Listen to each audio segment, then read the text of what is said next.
Monsieur Pérez. Et ensuite, Monsieur Canicave.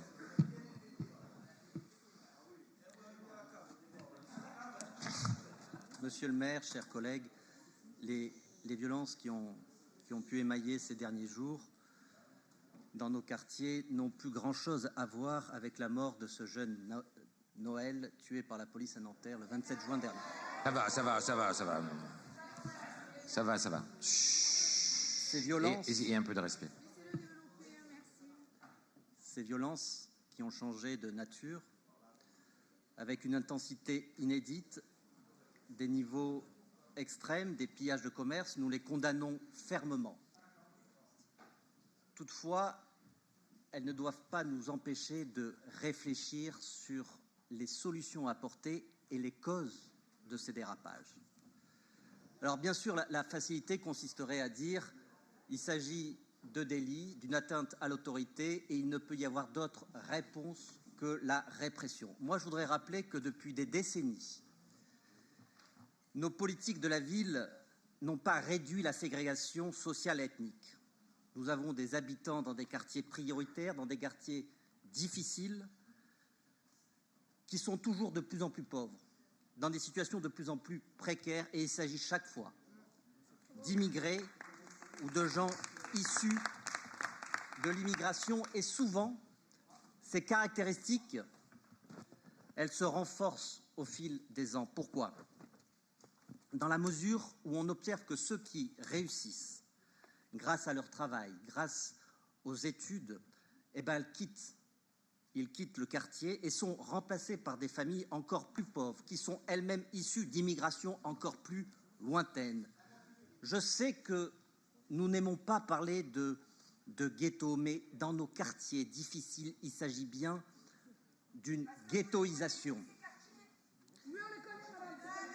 Non, mais s'il vous plaît, allez, non, ça va, on a fait assez le spectacle, là. Oh, pardon ? Bon, s'il vous plaît. Voilà, s'il vous plaît. Ici, on n'est pas au cirque, hein, madame.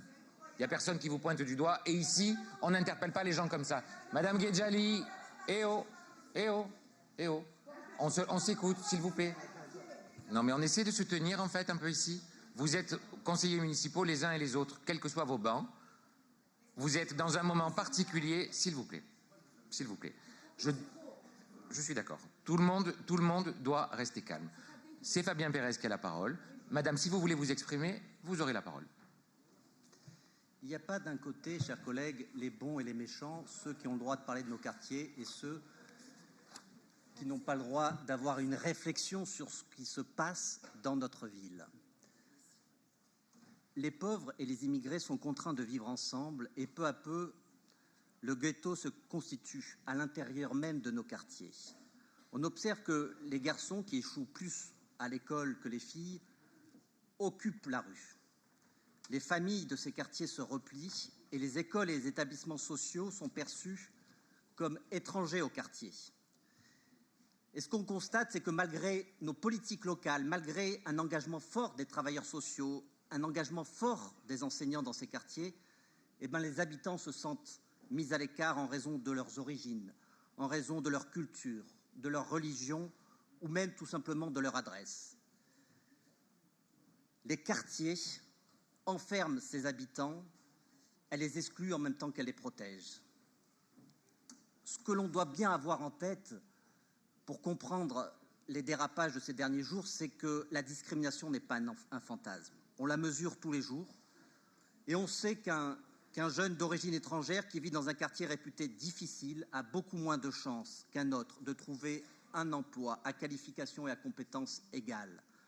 Et on sait de manière objective que ses chances d'être interpellé par la police sont considérablement plus élevées que celles d'un jeune blanc des classes moyennes.